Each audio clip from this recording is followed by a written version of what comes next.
धान्य सतगुरु सुखदायक। देखिए, मैं दिखा रहा हूँ झारखंड के गोड्डा जिला अंतर्गत गोड्डा के गौशाला में एक विराट सत्संग का आयोजन किया गया है।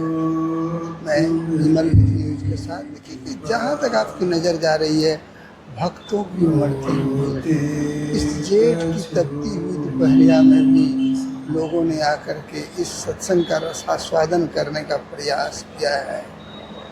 कितनी गर्मी है, उमस है, तपन है, लेकिन इसमें जो सत्संग की हवा, मीठी मीठी हवा बह रही है, ये लोगों के दिल को झकझोर रही है।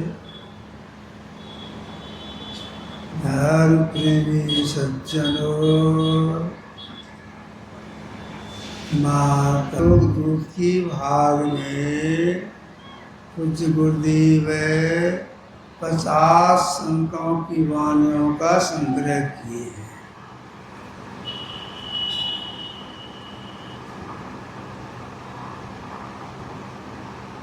आप उनके हीटिंग में पढ़ेंगे तो मिलेगा संत कबीर साहब की वाणी, गुरु नानक साहब की वाणी, संत पलटू साहब की वाणी, जगजीवन साहब की वाणी आदि। आज जब गोरखनाथ जी के ऊपर का हेडिंग पढ़ेंगे उसमें क्या मिलेगा?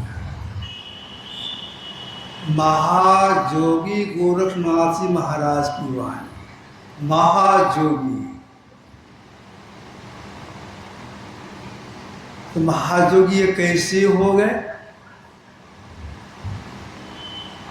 कैसे हो गए, पहले यह बात मैं सुनाऊंगा। इसके बाद फिर वाणी क्या पाठ हुआ है उसका आसक्त पर बोलूंगा।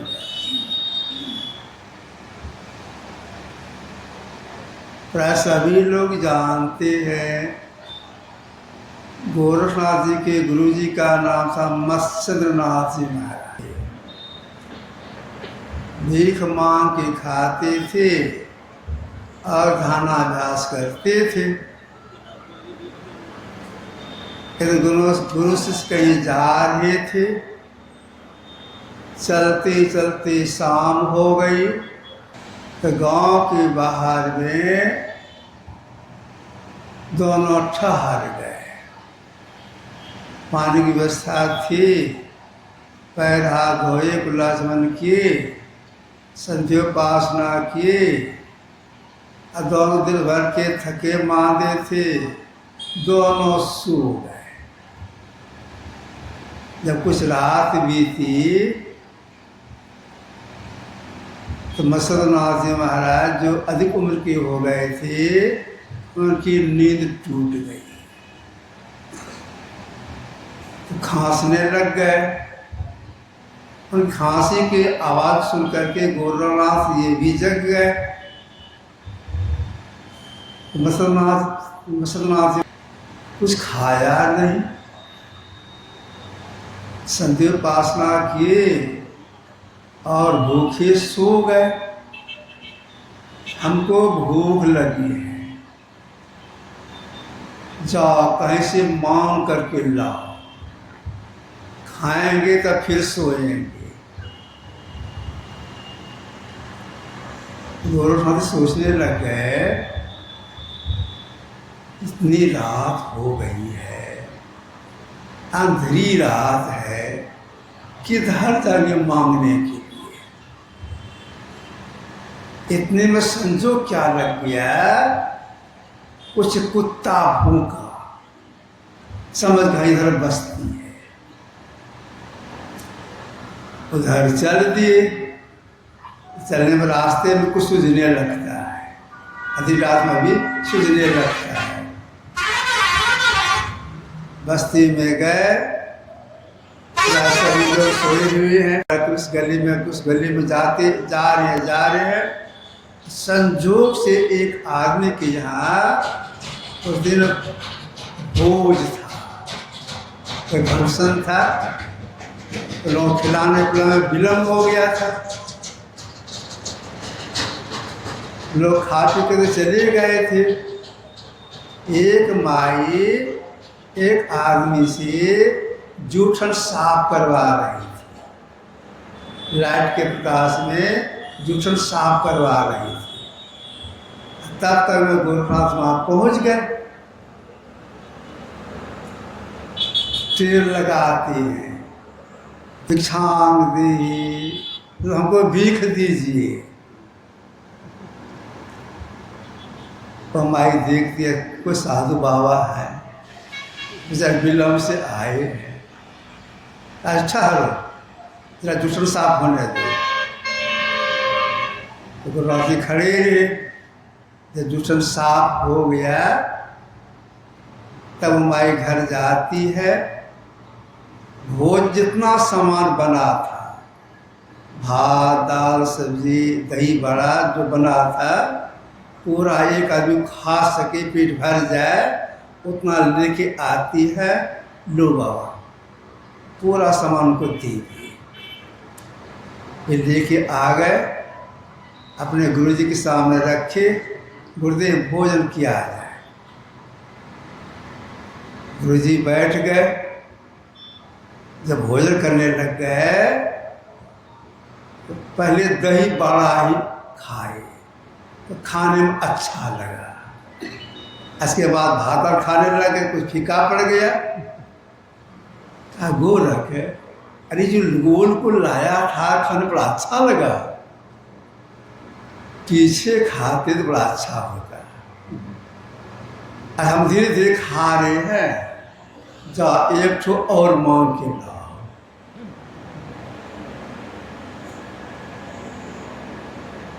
गोरखनाथ जी चल दिए।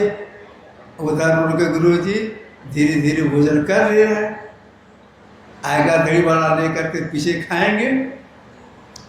और गोरखनाथ चले गए सीधे उनके दरवाजे पर। संजोग से बस माई सब काम करवा करके, सब काम करके, लाइट अपने से उठा करके घर के भीतर रखना चाहती थी, केवाड़ी बंद करना चाहती थी। इतने भी पहुंच गए तो भिक्षांग देही, और माई तो लाइट को बाहर करती है। अरे अभी तुरंत मैं दी हूँ, पूरा पूरा दी हूँ, फिर तो आज्ञा मांगने के लिए। गुरुनाथ जी बोलते हैं, सुनो भाई, गांव के बाहर में जो फलाना गाछ है, वहीं हमारे गुरुदेव बैठी हुई भोजन कर रही है। आपका दिया हुआ जो दही बड़ा था, खाने को अच्छा लगा होगा, वे खा लिए हैं, भात खा रहे हैं। वही एक दही बड़ा मांगने के लिए आपके पास भेजिए। मैं सांस बोलता हूँ, एक दही बड़ा हमको दे दीजिए, हम लेके चले जाएंगे। वो माई कहती है, तुम स्वयं खाए हो, अच्छा लगा है, फिर आए हम मांगने के लिए। तुम साधु नहीं है, तुम स्वादु है। बाबू कुछ नहीं मिलेगा, स्वयं खा लिया, फिर आए गुरु नाम पर मांगने के लिए। तो नाजी बोलते हैं, सुनो भाई, मैं सांस सांस कहता, तुम्हारा एक दाना मैं नहीं खाया है, गुरुजी खा रहे हैं, केवल एक दही बड़ा दे दो, मैं चला जाऊंगा। और माई डांट के बोलती है, भागते हो नहीं भागते हो, तुम गुरु के नाम पर झूठ बोलता है, स्वयं आया है, तुम खाया है, तुम अच्छा लगा खिलाया मांगने के लिए, भागो यहाँ से। जो जो निहरा करते गोरखनाथ जी एक दही बड़ा के लिए, तो माई डांटती है, भागो यहाँ से, कुछ नहीं मिलेगा। अंत में गोरखनाथ जी ने कहा, सुनो भाई, तुम एक दही बड़ा हमको दे दो, इसके बदले तुम जो चाहो हम देंगे। क्या देगा? भीख मांग के खाते हो, लंगोटी पहना है, क्या दोगे? एक दही बड़ा के बदला में अपना एक आंख दोगे? हाँ दे देंगे। ठीक है, निकाल के रखो, मैं आ रही हूँ। यह कहकर वो माई भीतर जाती है, एक दही बड़ा लेती है इसको देने के इनको देने के लिए। और तब तक वो ये क्या करते हैं गोरखनाथ जी महाराज अपने शर्त के मुताबिक एक हाथ से अपने एक आंख को नोच के निकाल लेते हैं, हाथ में रखते हैं। वो माई आती है, लो दही बड़ा, लो आंख बदले में आंख, क्या करके आगे में आंख रख दिए। अरे अरे बस केवल धमकाई थी, तुम आंख निकाल लिया, लो दही बड़ा, तो सामने फेंक देती है, केवाड़ी बंद कर लेती है। भीतर से कहते क्यों आंख निकाल लिया, जाओ यहाँ से, जाओ यहाँ से। अब बेचारे क्या करते, एक हाथ में आंख लिए, एक हाथ में दही बड़ा लिए। जिस हाथ में आंख है उसी हाथ से जो आंख नोचे थे, जो दबाते हुए आंख को दबाता आपकी जगह दबाते हुए धीरे धीरे आगे गुरु जी के पास, ऐसे धीरे धीरे मुझे कर रहे थे, उनके आगे रख दिया दही बड़ा को। गुरु जी खाए, कुल्लाचमन किए, चांदनी रात थी। गोरख आंख को क्यों पकड़ा है, कोई मारा है? नहीं गुरु, कोई मारा नहीं है। क्या हो गया आंख में? हजूर आप जो दोबारा भेजे लाने के लिए दही बड़ा, तो उनके यहाँ से पहले आया था, उनके यहाँ जाना पड़ा, पर देती नहीं थी। बहुत कहने पर हमसे शर्त करवाई, एक आंख के बदले में, एक दही बड़ा के बदले एक आंख अपना दोगे? तो मैं कहा जा हाँ। तो अपने से मैंने आंख निकाला है, लेकिन वह ली नहीं है, मेरे हाथ में है। अरे तो मेरे लिए एक आंख निकाल लिया, देखें बेटा आंख कहाँ है। अपने हाथ में आंख लिए उनके गुरु जी, जहाँ से आंख निकाले थे वहाँ सटा दिए, हाथ से घिस दिए, फूक दिए, भकाभक ज्योति आ गई। तो वहीं पर मसदनासी बोली थी, गोरख तुमने हमारी सेवा एक आंख दे के की है, अब मैं आशीर्वाद करता हूँ तुम इसी जीवन में महायोगी हो जाएगा। पल में करते निहाल, उन्हीं के आशीर्वाद से गोरखनाथ जी महाराज उसी जीवन में महायोगी हो गए। उन्हीं के पद को पाठ के रूप में हम लोगों ने सुना। पहले क्या सुना, पहली पंक्ति में क्या सुना? तो गोरखनाथ जी महाराज संसार में लोगों से कहा, बस्ती न शून्यं शून्यं न बस्ती, अगम अगोचर ऐसा, गगन शिखरमय बालक। बस्ती न शून्यं शून्यं न बस्ती, अगम अगोचर ऐसा। जो अगम है, अगोचर परमात्मा का स्वरूप है, तो कैसे वह कैसे है, का स्वरूप क्या है? तो गोरखनाथ जी ने कहा उनको न आप बस्ती कह सकते हैं, न शून्य कह सकते हैं। परमात्मा को न अवस्थी कह सकते हैं, न शून्य कह सकते हैं। क्या कहेंगे? वाणी का विषय नहीं है। तो जो वाणी का विषय नहीं है उसी को बुद्धि में समझाने के ख्याल से, तो बुद्धि में समझे सही परमात्मा स्वरूप ऐसा ही होगा। या बस कम कर दीजिए। पूर्व के ऋषि महर्षि लोग प्रयास किए, क्यों प्रयास किए हैं? इसलिए प्रयास किए हैं, अगर कोई बुद्धि के द्वारा ठीक ठीक ईश्वर के स्वरूप को समझ लेंगे, उनके लिए यह ऋषिवाक सार्थक हो जाएगा। कौन सा ऋषिवाक सार्थक हो जाएगा? ये चेत वेदी दत्त सतमस्त, न चेत या वेदीन महति विनिष्टि, भूतेषु भूतेषु विशुद्धिरा प्रेतास्मा लोकांता भवन्ति। यदि इस जन ब्रह्म को जान लिया तब तो ठीक है, यदि नहीं जाना तो बड़ी भारी हानि है।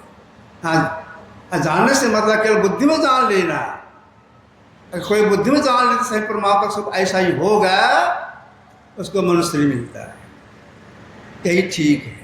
अगर यह भी नहीं जाने तो बड़ी बारी हानि, मनुष्य नहीं मिलेगा, इसके बाद उसको जाना पड़ेगा। इसलिए महापुरुषों ने प्रयास किया है बुद्धि में कौन समझे सही में ईश्वर का सुख ऐसा ही है। प्रयास में क्या किया है? श्वेताश्वत पुस्तक के ऋषि ने कहा है, अचिंत में व्यक्त मनंत रूपम शिवम प्रशांतम ब्रह्म योनिम तमादि मध्यांत विहीनमेकम विभुंसिदानंद में रूप मद्भुतम। वह ब्रह्म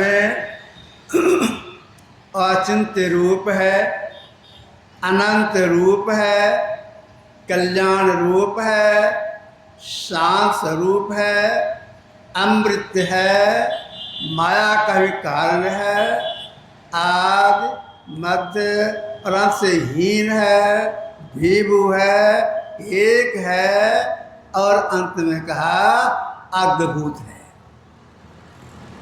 अद्भुत शब्द का प्रयोग किया गया। अद्भुत क्यों कहा गया?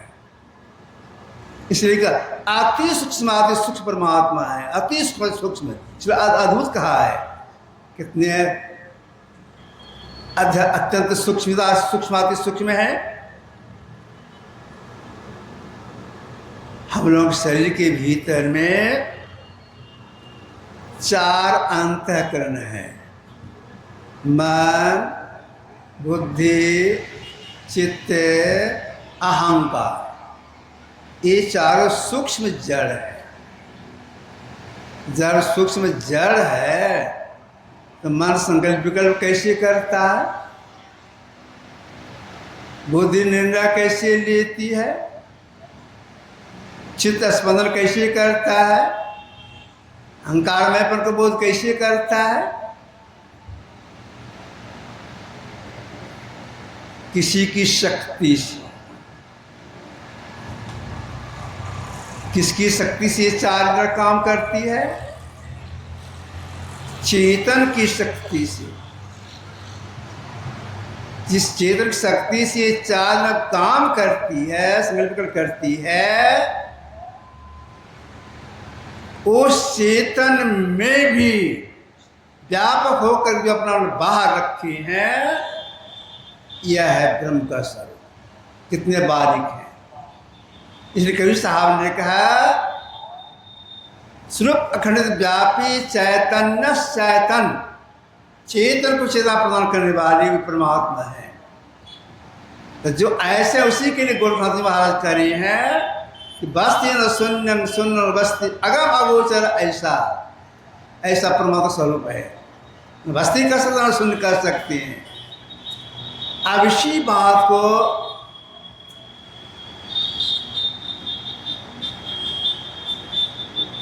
श्वेता शुद्ध प्रसिद्ध के ऋषि ने दूसरे शब्दों में कहा। क्या कहा?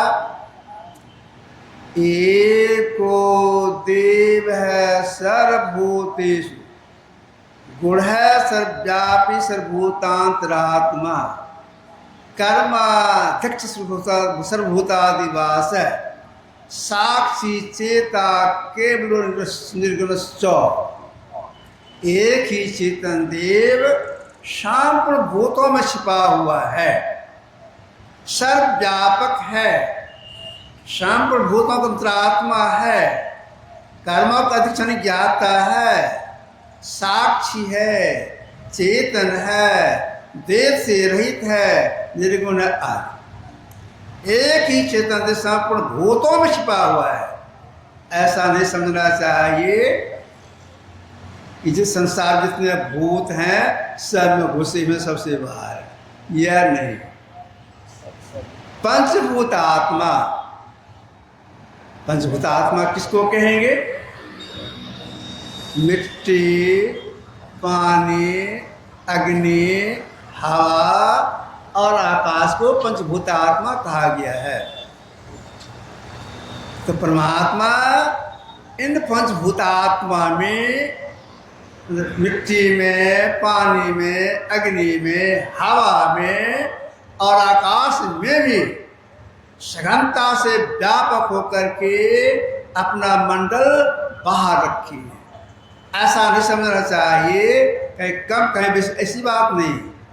एक समान सघनता से व्यापक होकर के अपना मंडल बाहर रखे हैं। कितने बाहर अपना मंडल है और कितने बाहर मंडल है, इसकी सीमा नहीं है।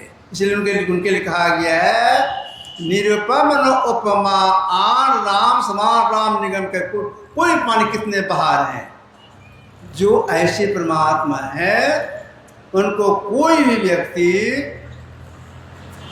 इस आंख से नहीं देख सकती,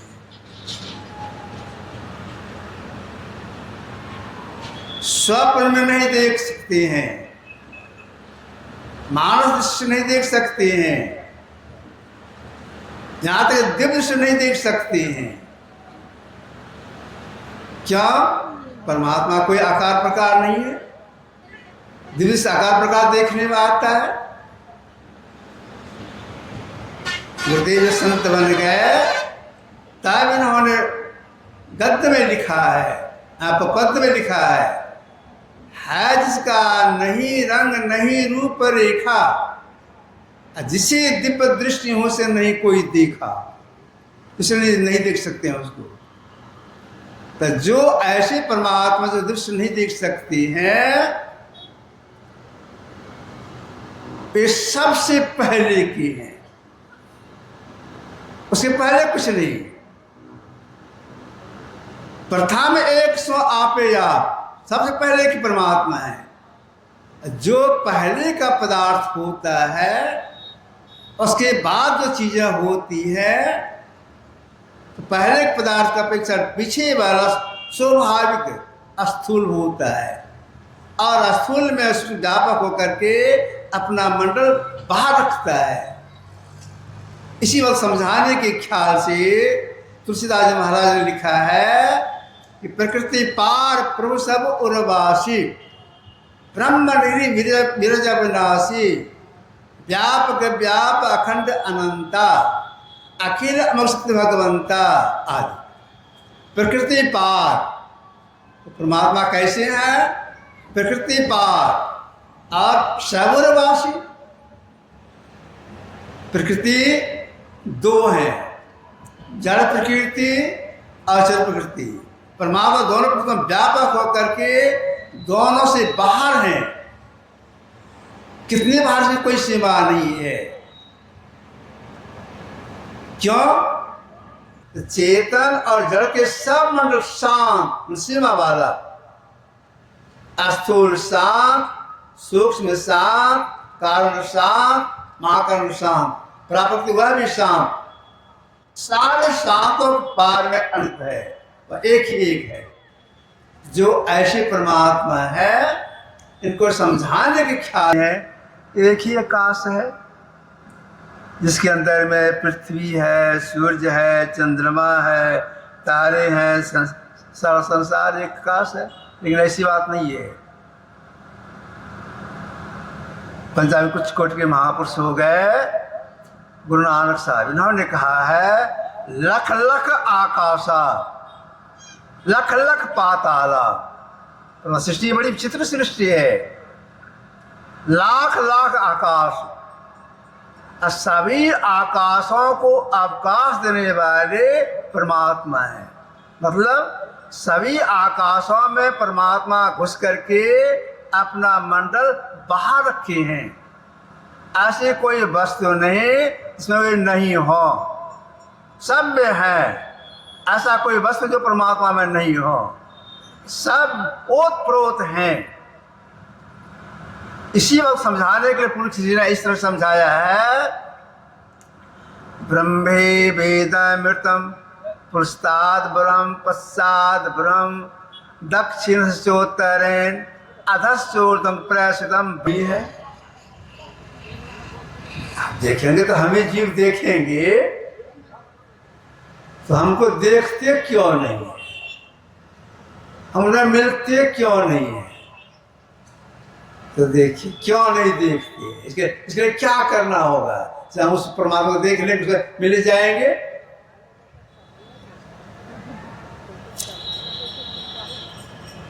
हम लोग जीव हैं, परमात्मा में सारा कार्य हो रहा है। शरीर से धारण किए हैं तो परमात्मा में चलते हैं, परमात्मा में श्वास लेते हैं, परमात्मा के अंदर सारा कार्य हो रहा है।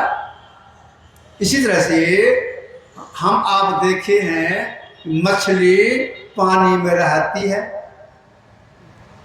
तालाब या नदी में, उसकी बनावट वैसी है। जब वह खाती है पानी जरूर पीती है। तो मछली पानी कैसे पीती है? पानी के अंदर है, पानी विष मिन प्यासी, मैं सुनी आवत हासी, आत्म ज्ञान बिना सब झूठा, क्या मथुरा क्या काशी। कबीर साहब ने पानी विष मिन प्यासी। मछली पानी में प्यासी है। जब उसको प्यास लगती है मछली को, अब पानी पीना चाहती है। आप देखे होंगे प्रातःकाल कभी भी मछली कभी कभी ऐसे उलटती है, पानी में ऐसे उलटती है, इसमें उलटती है, उसे पानी पीती है, बाकी से पानी नहीं पी सकती है। उसी तरह से हम जीव हैं, हमारे आगे परमात्मा, पीछे परमात्मा, अगल बगल परमात्मा। अगर उनको देखना चाहते हैं तो हमको उल्टना पड़ेगा। उल्टने से मतलब क्या हो गया? पैर ऊपर सिर नीचे, ये उल्टना नहीं। हम जीव दोनों भोग बीच में अभी हैं। जब तक जगे रहेंगे दोनों भोग बीच ही में रहेंगे। आंख से नीचे पिंड का भाग है, ऊपर ब्रह्मांड का भाग है। ऊपर चलना ही उल्टना है। उल्टना होगा। कैसे उल्टेंगे? इसके लिए क्या करना पड़ेगा? इसके लिए पहले कुछ शक्ति प्राप्त करनी पड़ेगी। अगर उल्टना चाहते हैं तो कुछ शक्ति प्राप्त करनी पड़ेगी। तब आप शक्ति प्राप्त करने के लिए दंड बैठक करेंगे, दूध दही खाएंगे, शक्ति हो जाएगी। यह शक्ति नहीं, देख शक्ति नहीं, आत्मिक शक्ति। अब शक्ति कैसे प्राप्त होता है? अस्थूल उपासना से। अस्थूल उपासना किसको बोलते हैं? एक नाम का जप, एक रूप का ध्यान, मतलब मानस जप और मानस ध्यान, ये है अस्थूल उपासना। इसको ठीक से करेंगे तब से आ जाएगी वो उपासना करने की, जिस उपासना के करने से सफलता जब मिलती है तो जीव का उल्टना हो जाता है। तो पहले एक नाम का जप करेंगे, एक रूप का ध्यान करेंगे शक्ति प्राप्त करने के लिए। अब उल्टने के लिए क्या करना पड़ेगा? जब बिल्कुल उलट जाए,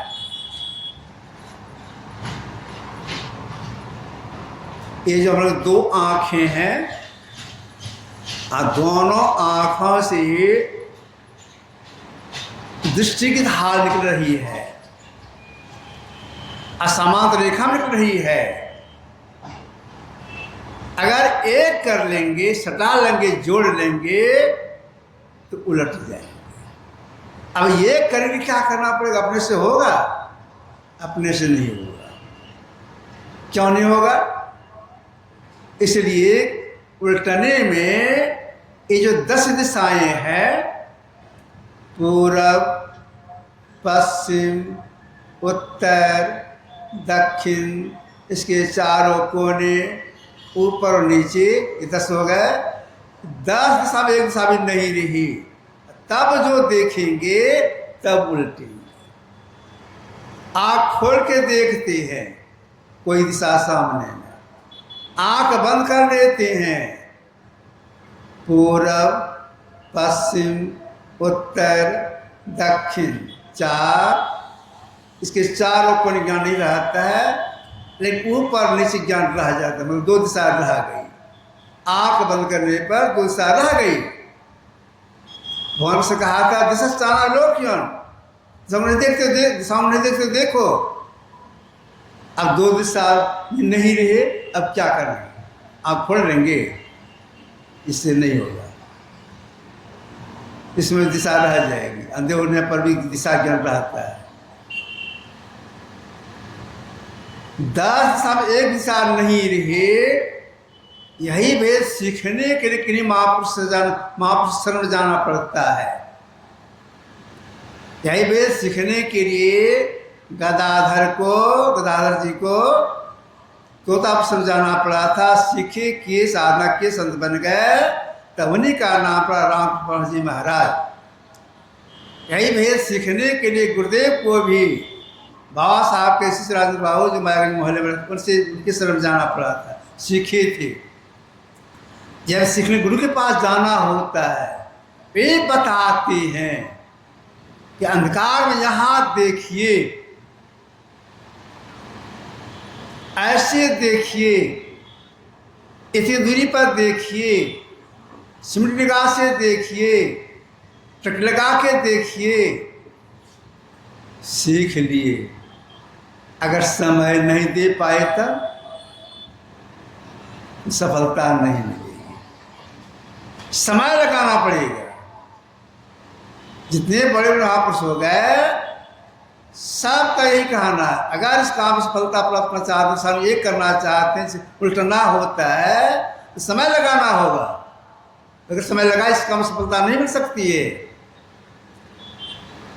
तो कितना समय लगाने के लिए महापुरुषों ने कहा। एक कुछ कोट के महापुरुष हो गए संत तुलसी साहब। इनका एक संस्कृत सुना दूं, फिर उन्होंने क्या कहा सो कहूँगा। तुलसी साहब कभी कभी चमत्कार दिखाती थी।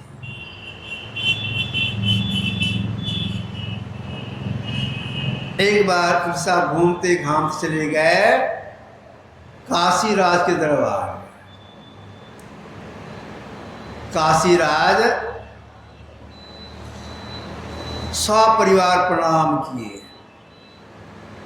जब भीड़ छट गई तब काशीराज तुलसी साहब के सामने आ गए और हाथ जोड़ते निवेदन करती हैं, महाराज जी सुनते हैं आप चमत्कार दिखाते हैं, एक चमत्कार दिखा दीजिए।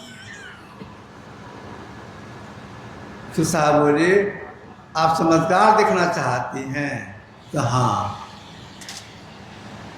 चमत्कार तो मैं दिखा दूंगा, लेकिन एक काम करना होगा।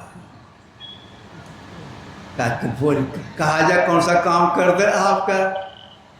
काम यही करना होगा कि हम आप सामने बैठे हैं, आप मेरे देह को छूइए, यही काम। क्या कोई काम हुआ?